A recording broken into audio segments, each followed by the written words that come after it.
Hafa and welcome back to Weekend Edition. This is Rehash, where we recap the big stories of the past week, and there was plenty going down this week, and I want to start with Nestor. Well, one of the things that came out this week was a report by a special congressional commission that talked about China and how it is getting ready to build up its ballistic missile capability of being able to attack Guam. And the Guam killer. The Guam killer, yeah, that's how it's been characterized. And so it talks about what Guam can do in response, harden military, improve or bring in additional anti-missile systems. And basically, it just raises the specter of what would happen in case of a crisis or if a conflict should break out. And Guam is seen as a primary target of China simply because of the military presence here and the importance of the troops that are going to be stationed in Guam. Well, good thing we have the THAAD here. Right, yeah.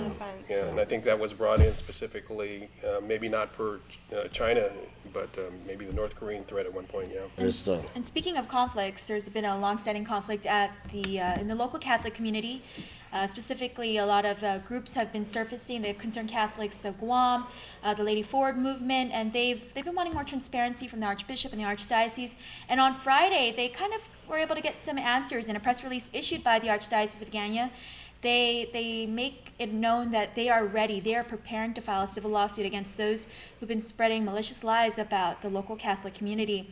And so we actually saw a really contentious ad in a print publication over the weekend, and it alleged, without saying the Archbishop, it alleged that he was actually sexually, he was molesting individuals in the church community for over 40 years. And so this ad asked individuals who were victims, who had information, to come forward.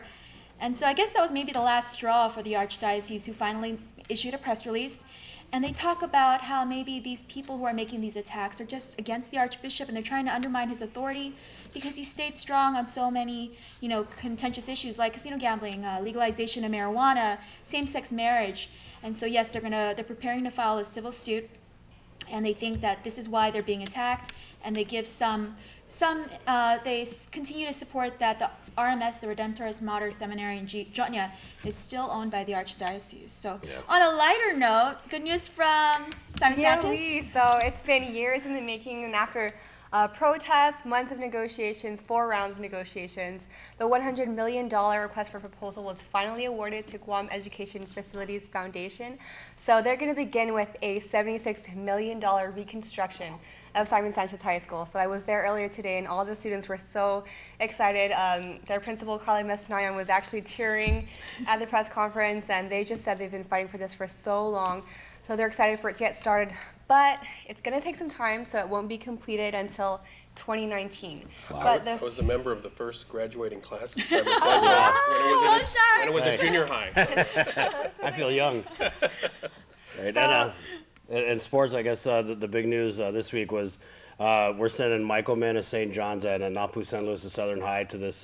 It's Kevin Durant's MoCan basketball program, and this program, it's got all the top amateur athletic union basketball players. I mean, Michael Porter Jr., he's probably the best player in the nation right now in high school. So these 2 kids from Guam going out to represent Guam and, playing ball and participating in this program, which, I mean, this is like top tier stuff. It really means great things for Guam. And, I was talking with some of the coaches, and they said, they're smaller than almost, all the players, but the skill set, I mean, basketball is not always about size. I mean, these guys, they're quick. They've got the skill set to compete on the national level. So I'm really excited about that.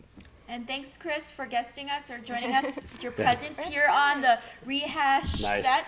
And so if you have any news tips or any stories you want us to follow up on, email us at reporters@kuam.com.